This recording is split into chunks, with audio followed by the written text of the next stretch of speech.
Bismillahirrahmanirrahim.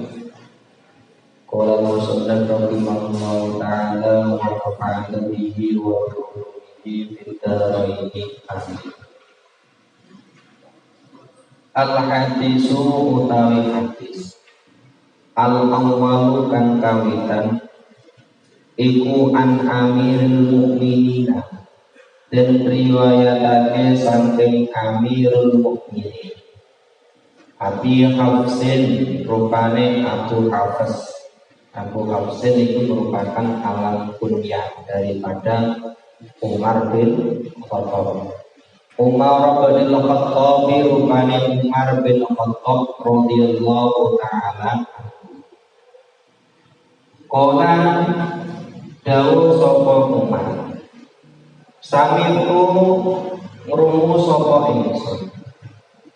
Sami aku ngrungu sapa ingsun ngrungu Rasulullah ing Rasulullah sallallahu alaihi wasallam. Yang kulo hale ngendika sapa Kanjeng Nabi.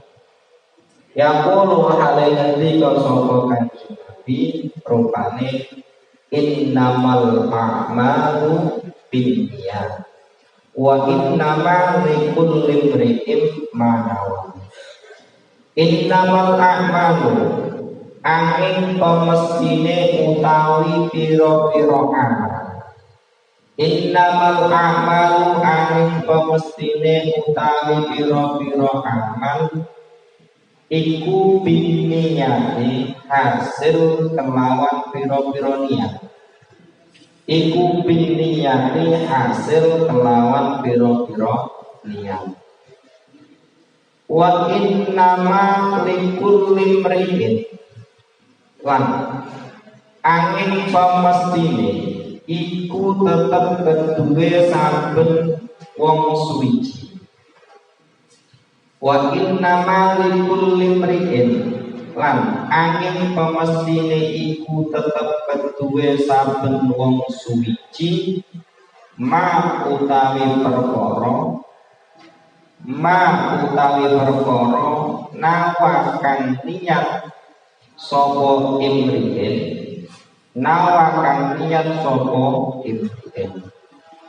paman mongko utawi sapane wong iku kanat lamun ana apa hijrah iman iku ilallahi maring Allah wa rasulihi lan utusane Allah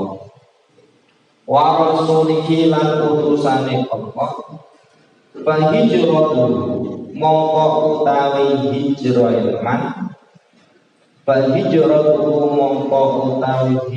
iman iku ilallahi maring Allah wa rasulihi lan utusane Allah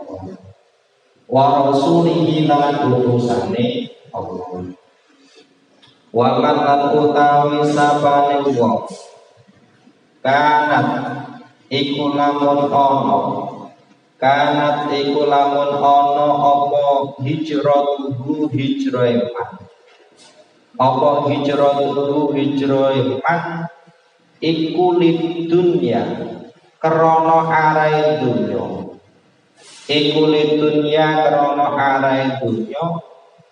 yusibuha kang ngenani sapa man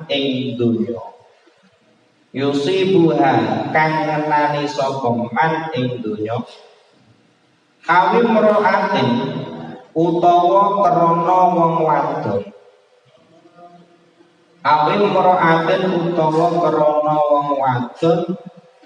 yang kihuha kang bakal nikahi sapa man ing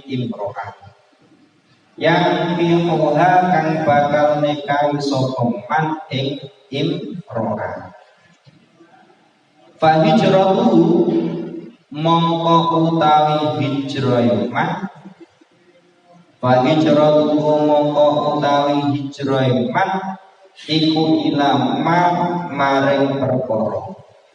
Iku ilama maring perkara hajar kang hijrah sapa man, hajar kang hijrah sapa man ilaihi maring man, ilaihi maring man. Rawahu ngriwayatake ing hadis, rawahu ngriwayatake ing hadis sapa imam al-muhaddisina, imam lorone piro-piro ahli hadis.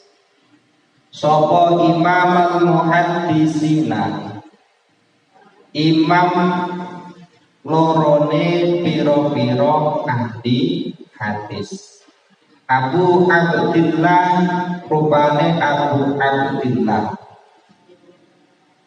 Muhammad bin Ismail, Muhammad bin Ismail ibni Ibrahim kang dadi anak lanangi Ibrahim, ibni Mughirah kang dadi anak lanangi Mughirah, ibni Bardizbah kang dadi anak lanangi Bardizbah, Al-Bukhari kang bangsa Bukhari. Wa Abul Husaini lan Abul Husain Muslim rupane Muslim Ibnul Hajjaj kang dadi anak lanange Hajjaj bin Muslim kang dadi anak lanange Muslim Al-Qushairi, Al-Qushairi kang bangsa Qushairi, An-Naisaburi terbangsa Naisabur. Fi sahih hayyima, fi sahih hayyima ing dalam kitab sahih lorone Bukhari Muslim. Fi sahih hayyima ing dalam kitab sahih lorone Bukhari Muslim.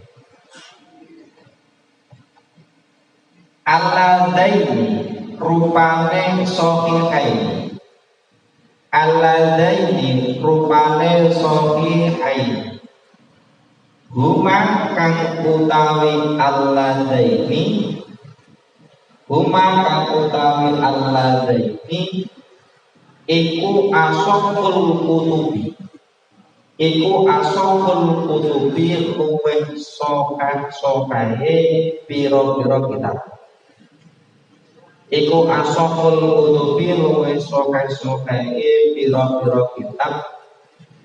Al-Musannafati kang den karang, Al-Musannafati kang den karang.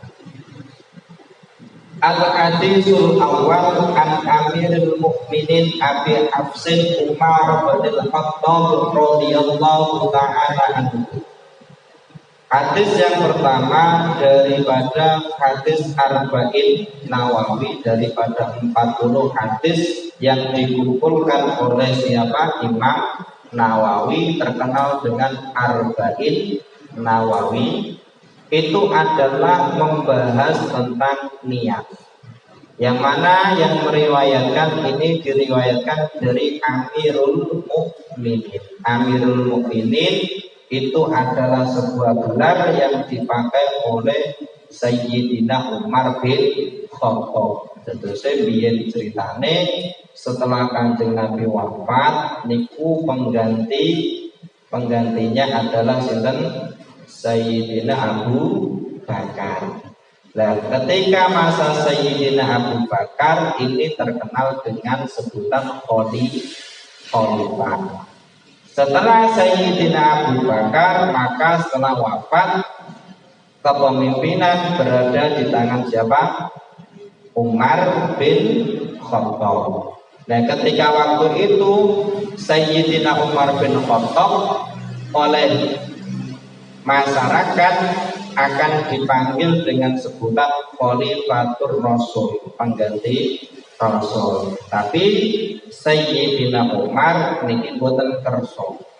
Karena apa? Karena terlalu berat. Berarti nak penggantinya Rasul, khalifatul Rasul, pengganti Rasul harus bisa seperti Rasul. Nah, akhirnya Usul diberi julukan atau sebutan pada waktu itu yaitu Amirul Mukminin.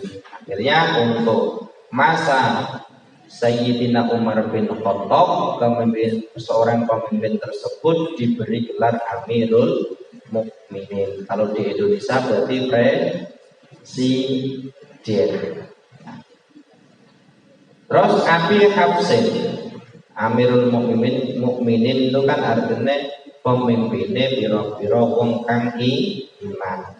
Abi Hafsin ini merupakan kunyah.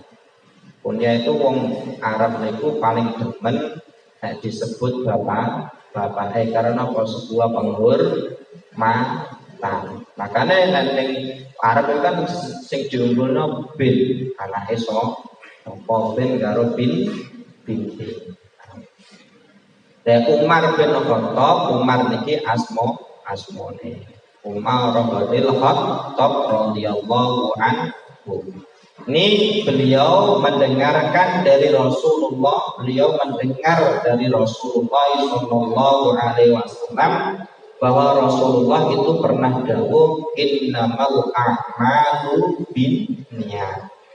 Jadi amal itu bisa hasil karena niat. Innama hanya. Jadi amal itu bisa hasil hanya semata-mata karena niat.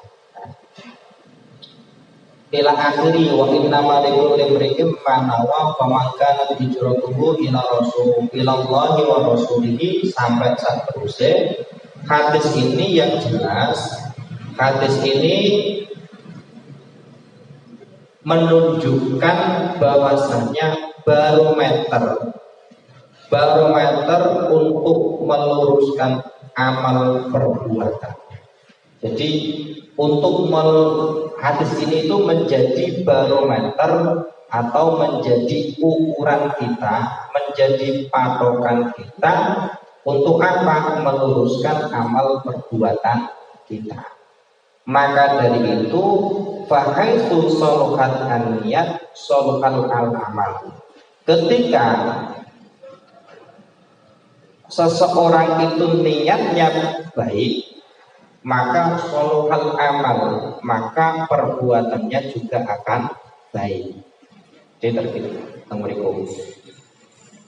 fahaitsu soluhat an-niyat soluhal amal. Nek wong iku niate apik, insyaallah amale yo apik.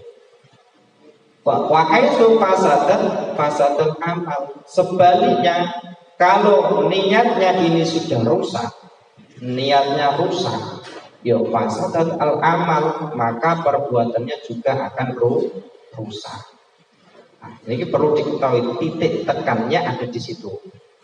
Nah, makanya ulama itu mengatakan memberikan sifat pada hadis Arba'in Nawawi ini adalah hadis yang sangat luar biasa. Jadi di dalamnya itu mengandung pokok-pokok agama, baik dari usuluddin, baik dari cabang, baik tentang jihad, tentang zuhud dan lain sebagainya, itu terkandung di dalam 40 hadis Imam Nawawi ini.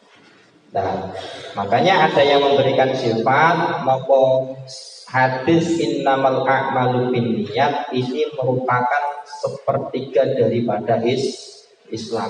Dia hadisnya innamal a'malu binniyat. Tapi karena sesuatu yang ada yang menjadi kandungan hadis ini sangat luar biasa, maka ulama memberikan sifat atau mengatakan kalau hadis innamal a'malu binniyat ini merupakan sepertiga agama. Karena apa?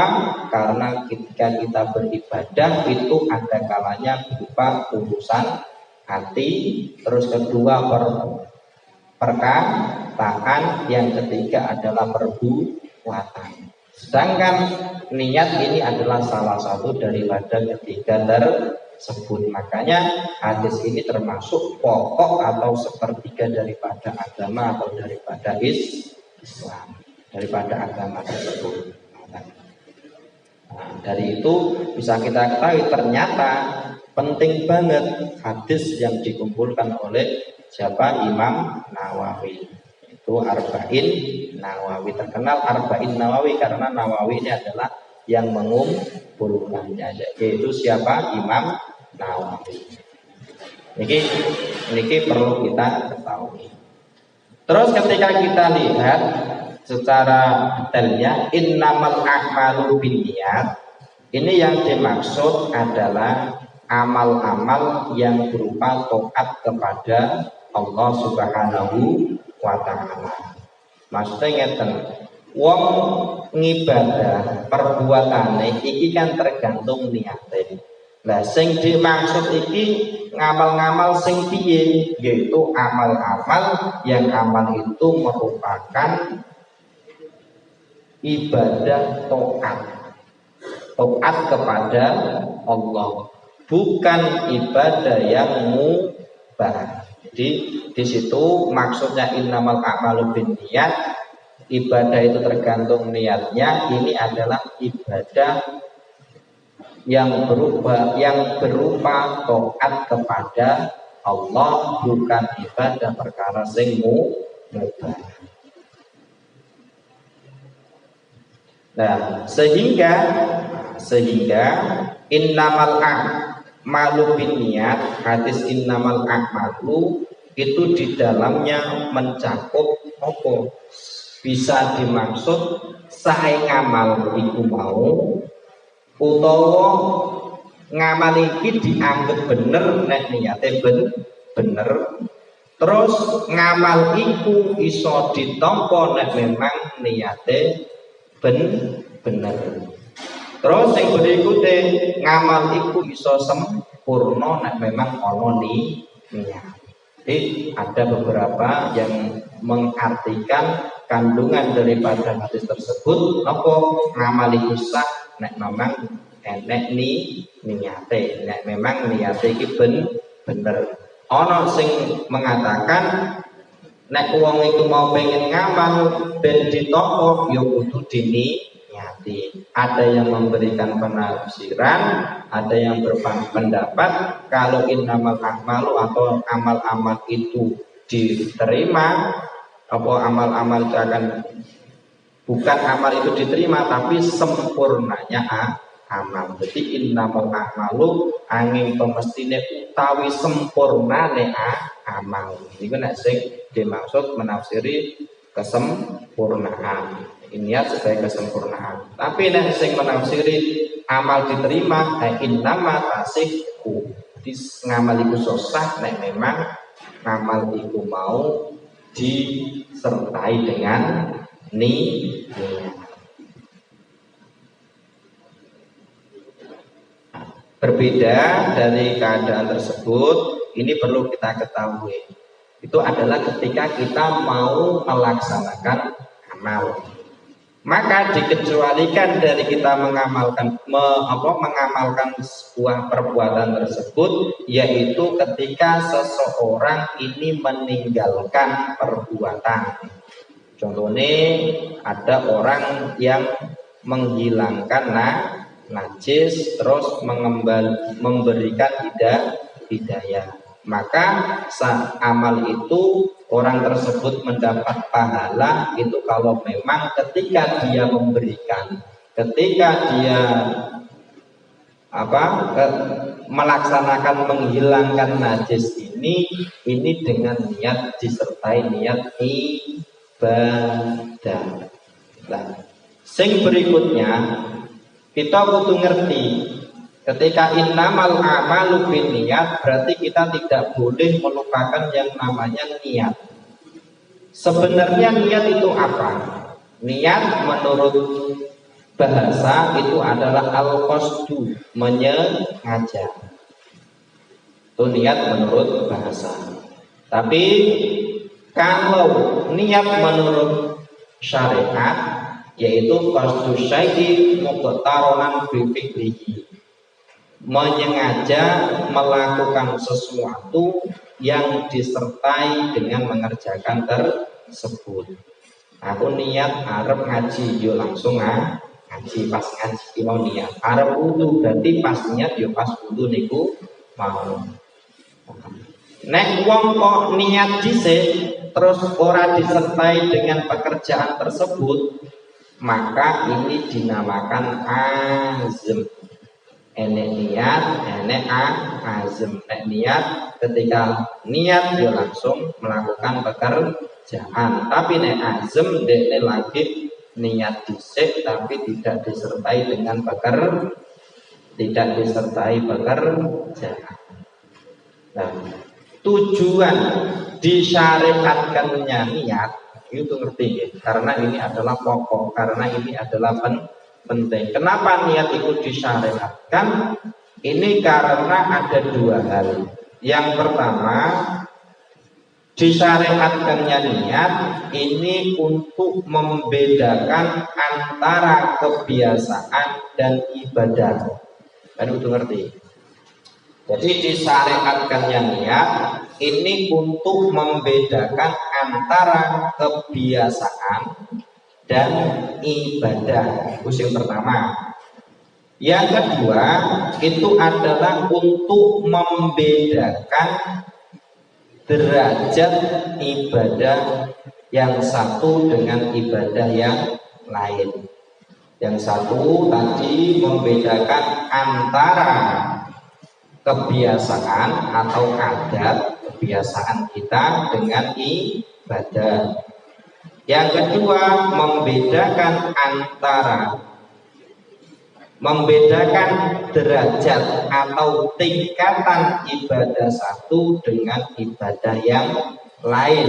Ini adalah tujuan disyariatkannya niat. Itu ngerti? Sing pertama tadi nopo, yaitu untuk membedakan antara kebiasaan dan ibadah.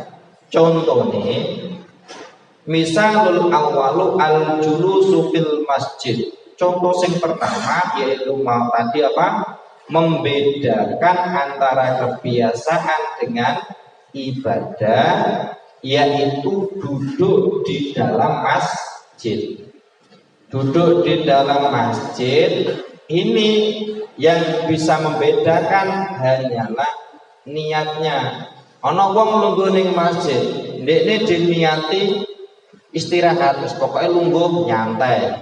Berarti ini bukan termasuk ibadah, tapi apa? Kebiasaan. Yang kedua, ana wong lungguh ning masjid tapi diniati apa? Diniati i'tikaf, berarti lungguh termasuk ibadah. Kalau dilihat secara zahirnya antara duduk kebiasaan dan duduk karena apa tadi?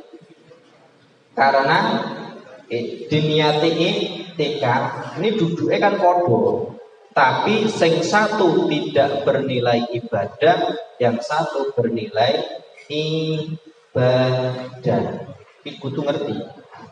Begitu juga contohnya meneh sampean ketika mandi. Nek sampean mandi niki, ketika sampean niati, kan ketika ono wong mandi besar kalau karo mandi keramas biasa kan boten-boten bedane. Padha-padha nganggo sampune, padha-padha nganggo banyune. Sing siji kok ora diniati, maka ini menjadi kebiasaan, tidak bernilai ibadah. Kalau diniati, nawaitu usul li rafil hadasil akbari, berarti niki akan bernilai ibadah. Itu tuh ngerti. Makanya dari itu menurut sampean penting nopo boten niat itu? Penting. Makanya itu tuh ngerti. Jadi yang pertama tadi, ulang lagi, yang pertama niat ini adalah membedakan antara kebiasaan dan ibadah. Contohnya ono wong lungguh di masjid, nek dekne niate tujuane lungguh iku mau ukur istirahat, nyata ya berarti tidak bernilai ibadah. Tapi ketika dia di masjid, duduk di masjid ini tujuannya adalah untuk apa?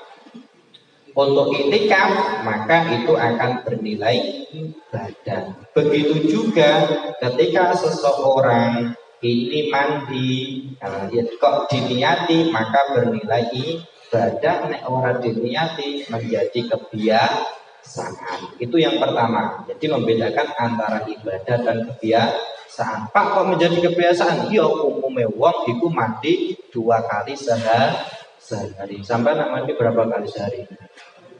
2 atau 3, sampai tengah wengi lu mandi opo tengah wengi. Yang kedua, niat ini adalah sebagai pembeda tingkatan ibadah. Pembeda tingkatan ibadah. Niat sebagai pembeda tingkatan ibadah. Contohnya Pak, contohnya ngeten. Contohnya ana wong kok salat 4 rakaat. Nah nek dekne diniati fardu atau diniati zuhur, berarti salate menjadi salat zuhur. Tapi nek diniati kok ora ana fardu, niati salat sunah, berarti menjadi sunnah. Nah, ini pembeda. Jadi nek ana wong salat fardu kan diwenehi fardhu dhuhri. Nek wong iku salate kok salat sunah, maka di situ diberi keterangan sunnah. Niku tuh ngerti. Nah, antara sunnah terus fardhu ini merupakan tingkatan yang ada pada sebuah ibadah. Jadi nek fardu ketika dia meninggalkan maka dia mendapat siksa, kalau sunnah kan tidak masalah. Ketika dilakukan sama-sama mendapatkan pahala, tapi derajatnya lebih tinggi yang fardu. Yang fardu itu kudu ngertos.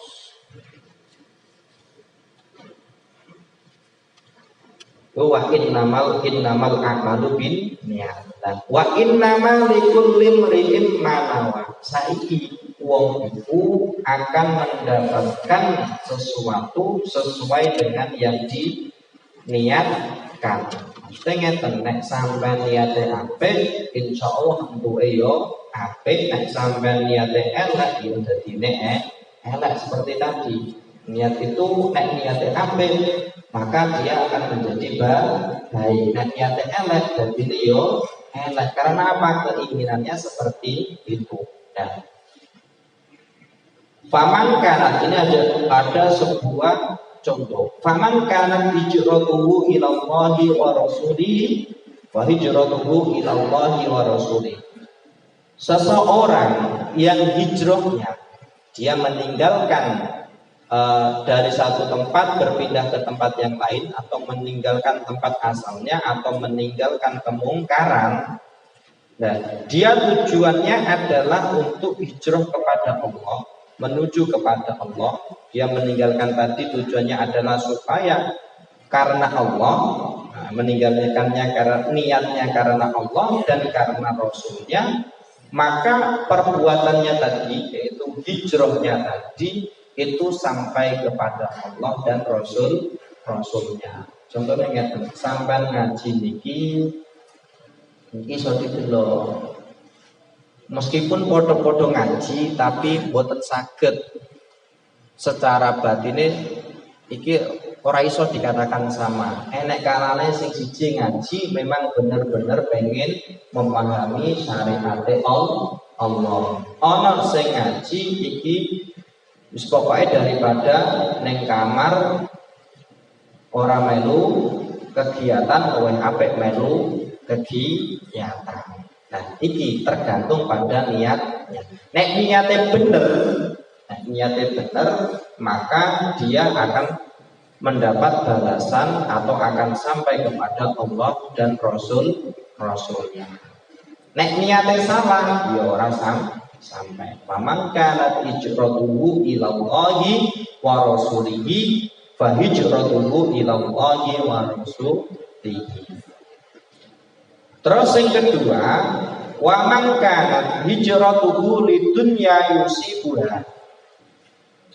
Orang yang hijrahnya dia berpindah atau meninggalkan satu keadaan menuju ke keadaan yang lain, ini kok tujuannya karena dunia yang ingin dicapainya, atau awim rokatin yang kihuha, atau karena seorang wanita yang akan dinikahinya, seorang wanita yang akan dinikahinya, fahijratuhu ila mahajara ilaihi.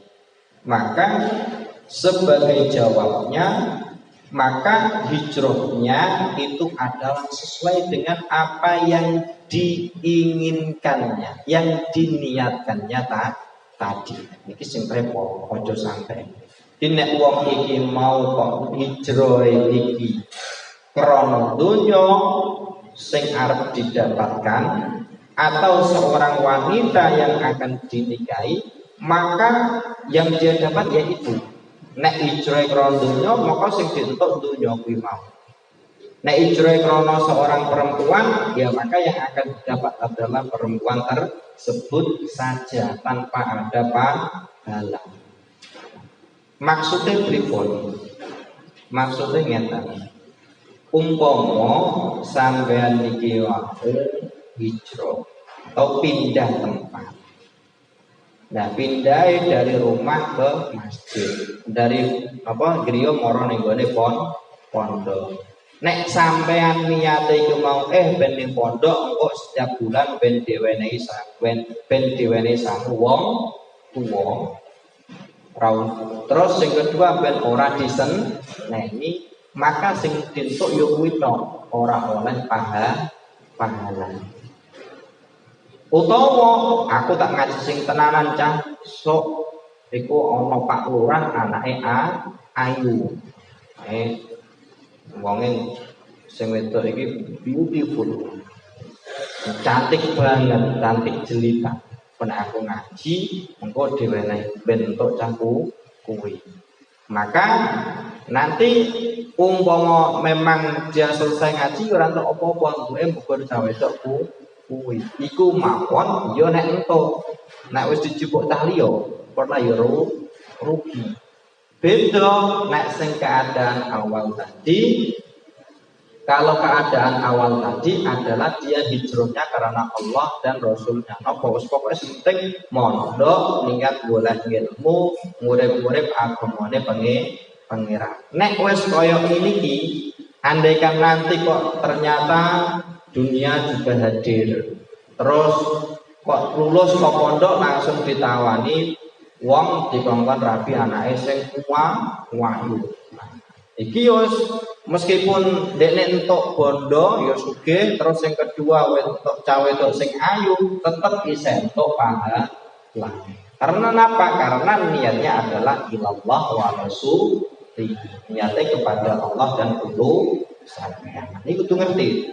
Sampai biyen niku ini dikisahkan ini menggunakan kata hijrah ini itu terjadi ketika Kanjeng Nabi besar Muhammad Shallallahu Alaihi Wasallam niku hijrah dari Mekah menuju ke Madinah.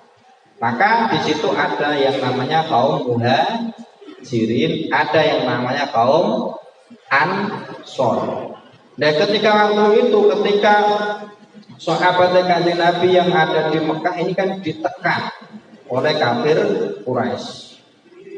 Ketika kaum ini ditekan oleh orang kafir Quraisy, akhirnya antara dia abot banget. Jadi dia ini pengen tetap masuk agama Islam, itu selalu ditekan. Jadi tetap Islam, masuk Islam itu abot banget. Akhirnya hijrah bersama dengan Kanjeng Nabi. Hijrah apa? Demi menyelamatkan agama Islam yang ada pada diri dirinya. Ben ora sampai kufur meneh. Nah, akhirnya hijrah bersama Kanjeng Nabi ana ning gone pundi Madinah. Ketika sampai di sana ternyata sambutan orang-orang Madinah itu luar biasa. Dikatakan orang yang menyambut kehadiran orang kaum muhajirin adalah diberi sebutan apa? Kaum Ansor. Dan karena pada waktu itu ketika orang ikut hijrah bersama Kanjeng Nabi disambut meriah oleh orang-orang kaum Ansor, akhirnya ada salah satu orang yang di situ diceritakan ikut hijrah datang ke Madinah. Tapi tujuannya bukan untuk mengikuti Kanjeng Nabi atau menyelamatkan dirinya dari tekanan kafir Quraisy. Tapi untuk apa? Untuk mencari kekayaan. Tujuannya hijrah untuk mencari kekayaan. Kenapa kok mencari kekayaan? Karena ternyata setelah orang itu hijrah dan sampai di Madinah disambut oleh kaum Ansor, ini wong-wong Ansor ini luar biasa ikhlasnya. Terus hijrah niku karena tidak memiliki apa-apa sing duwe asale duwe omah loro diwenehno siji kanggo kaum muhajirin. Akhirnya ning gone Madinah ya mulya meskipun ora duwe apa-apa, meskipun sebatang kara. Nah, akhirnya dengan melihat seperti itu gone Mekah itu wis ditekan loro kabeh. Terus akhirnya dengan itu dia melihat nek ning gone Madinah wis mulya cedhek karo Kanjeng Nabi, wis pokoke uripe sukses, penak. Akhirnya nopo? Akhirnya itu mau melu. Jadi melune bukan karena ikut hijrah bersama Rasulullah, niatnya bukan karena Allah dan Rasulnya, tapi karena memang mencari keuntungan dunia. Maka ini sampai diabadikan di dalam hadis innamal a'malu binniyat. Terus ono meneh karena sing lanang iki melu hijrah, sing wedok ning gone Mekah iki ora duwe sapa. Akhire napa sing wedok melu hijrah marang ning gone Madinah, hijrah bukan karena Allah dan Rasulnya, tapi hijrahnya karena napa? Karena takut kehilangan suaminya. Nah, iki yo repot iki. Makane pamang kana hijratuhu lidunya yusibuha awim ra'atan yang kiuha. Utawa enak-enak wong nek hijrah ning gone Madinah. Iku ceritane kan ketika ana wong kaum Ansor duwe garwa loro, lebih dari satu. Terus ana wong sing hijrah iki kesepian ranti bojo, akhirnya bojone sing siji kan pegat diwenehno kaum muhajirin. Dan di sana nek golek nek sing ketika seseorang tersebut itu adalah orang-orang muhajir kaum termasuk orang yang hijrah bersama Rasulullah, kaum muhajirin ketika ingin melamar seorang wanita itu sangat mudah. Akhirnya di situ ada sebuah cerita seseorang laki-laki yang hijrah. Di situ hijrahnya karena ingin menikahi seorang gadis, seorang wanita, dan di situ diceritakan di dalam syarahnya Arba'in Nawawi, di situ adalah Ummu Qais, maka terkenal dengan nama perempuan tersebut adalah Ummu Qais. Nah, karena Ummu Qais ini akhirnya dia hijrahnya ingin menikahi Ummu Qais ini, akhirnya diabadikan dia dengan sebutan muhajir Ummi Qais. Jadi hijrah bukan karena Allah dan Rasulnya, tapi hijrahnya karena ingin menikahi seorang wanita, yaitu siapa? Ummi Qais.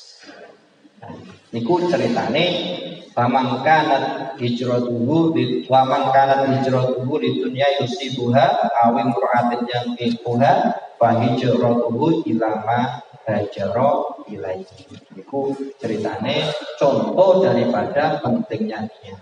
Ya wae nek saged kita harus ingat Innamal a'malu binniyat. Amal itu sesuai dengan niatnya. Nek niatnya apik, maka perbuatannya juga akan baik. Nek amale iki mau elek, maka perbuatannya juga akan menjadi jelek. Nah,